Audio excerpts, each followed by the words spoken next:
Thank you, Mike. Thank you, Money Place. Thank you very much. So I've been in the U.S. Navy for over 5 years now, right? All right, I'm stationed out here in Las Vegas, and you might wonder, what's a sailor doing stationed out here in the desert?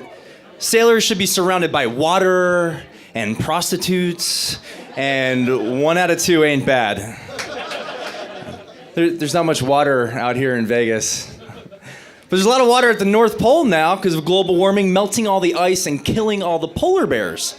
But why do you always hear how global warming is hurting the polar bears but not other endangered species? Huh? We all know why. It's because polar bears are white. You never hear how global warming is hurting the black bears. No, you always see a picture of that cute little polar bear stranded on an iceberg, like that white polar bear is not a natural swimmer. You saw a picture of a black bear stranded on an iceberg, you might be like, shit. That bear might not make it. Polar bears can get away with murder. Kill an Eskimo, no one cares, it's just some minority. But if a black bear eats a camper in the woods, it's front page news. Because who goes camping? White people.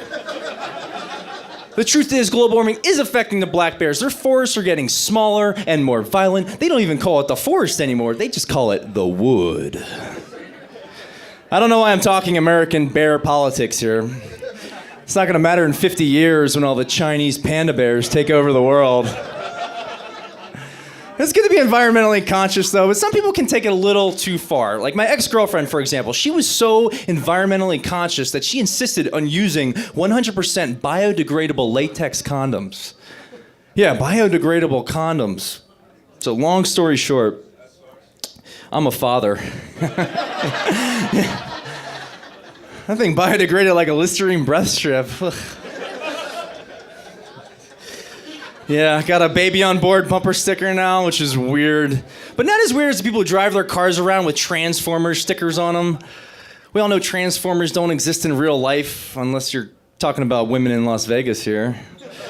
Well, with all the makeup and the spandex, whoa, nice legs.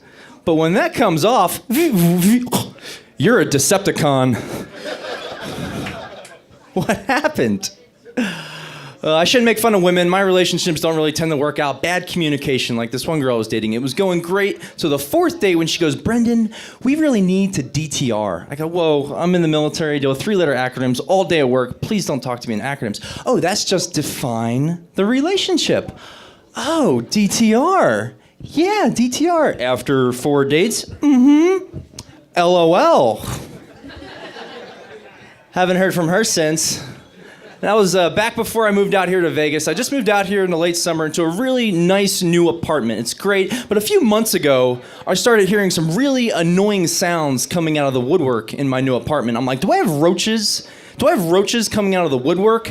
I let it go for a few months, and then just this past month, these annoying sounds got really loud, especially last Sunday night, and I'm like, I've got roaches. I've got roaches coming out of the woodwork. Called up my landlord, I'm like, I've got roaches coming out of the woodwork. He's like, oh, man. Those are Dallas Cowboys fans. Yeah.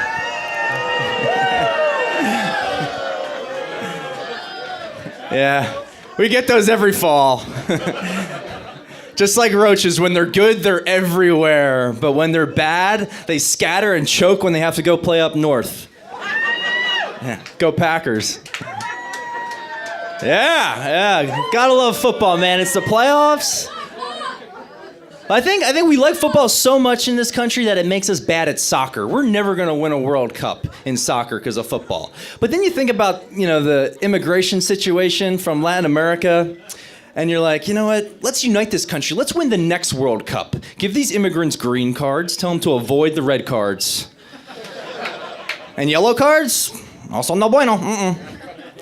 But we look down on athletes who kick balls because of American football. Because in football, the kicker is the smallest, least athletic player on that football team. Growing up, my dad took us to a game, and my little brother asks him, hey, Daddy, who's that little guy on the sidelines all by himself? Oh, that's the kicker, son. You don't want to end up like that little bitch. Yeah, my dad was pretty old school, intense growing up. For example, every year for Christmas, because he wanted us to go to college someday, instead of toys, he got us pens. Yeah, every Christmas morning we'd wake up to a stocking full of cheap pens. And one year my brother's like, Daddy, I don't want these stupid pens. It's Christmas. My dad beat the shit out of him with a stocking full of Bics. Got him pencils the next year. But my dad never really got in trouble for hitting him that year because that year my dad was not the best running back in the NFL like Adrian Peterson. I think football is getting too popular in this country. I think it is. I think the tipping point was when Regis Philbin, the longtime co-host of Live with Regis and Kelly, was replaced by Michael Strahan, defensive end from the New York Giants. First time you turn that show on, you're like, wow, Michael Strahan, Kelly Ripa's new co-host. That is a big black gap between his two front teeth right there. Michael Strahan. Her ratings are up. Next week, Hillary Clinton's going to be on the show. I hope she announces her run for presidency because I support her. But not because I really like Hillary that much and want her in the White House, but because I want Bill Clinton back in the White House for some scandal and good political material. But what would we even call him? First man? He's already embraced that job. Bill Clinton said, replacing Michelle Obama won't be easy. She grew a vegetable garden. As first man, I'll just have my own secret garden. I'll call it Bill's impeachment patch. Come pick this low-hanging fruit. Or maybe we'll call him first gentleman. I think he'd really embrace that title. Well, while Hillary's in the West Wing, I'll just be in the White House's first gentleman's club. Be like Vegas. Yeah, and this time, he's not running for president, so when he smokes his marijuana, I can inhale. I think he's going to get high as hell, get back in the White House, and try to get back at Barack Obama. He's going to call him up and be like, hey, Barack, it's me, Bill. I just called to say hello and let you know I'm taking a shit in your toilet. Yeah, that's my Bill Clinton, everybody. Yeah. Thank you.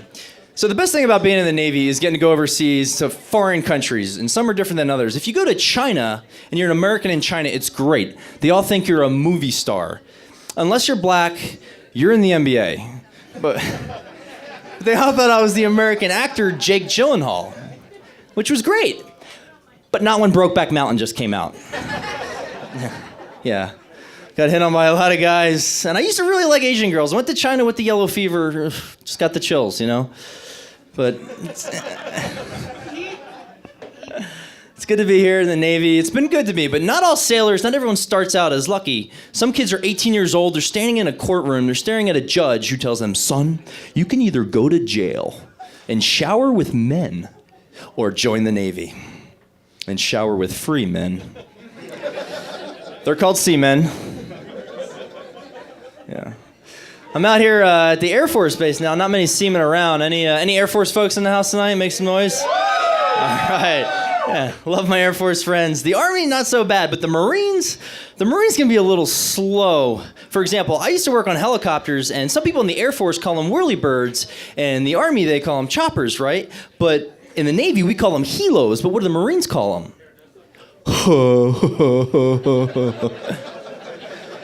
Yeah. I don't know what I'm going to do when I get out of the Navy. My dad was in the Navy for a while. He got out and sold newspapers, but I'd rather not sell a newspaper and sell toilet paper because, the news is going online, but Google cannot wipe your ass. Yet. Apple might beat them with the iWipe. Who knows?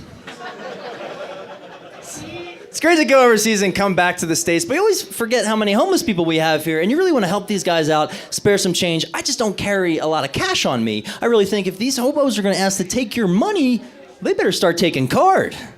Careful what you wish for. I walked into 7-Eleven the other day. Homeless man goes, hey, you spare some change. I'm like, sorry, I don't have any cash on me. I'll take card. Homeless man pulls out the iPhone 5S with attachable scanner and opens up the latest in Apple app technology, the Hobo Pro. But what's crazy is he rings me up for $5. I go to finger sign on the iPhone. There's a line for a gratuity. I'm like, this whole interaction is one big gratuity. So I gave him $2 more. Please tip your bartenders and waitresses tonight, guys. Thanks for my time. I'm Brendan McMonagle. Thank you very much. Thanks, Mike.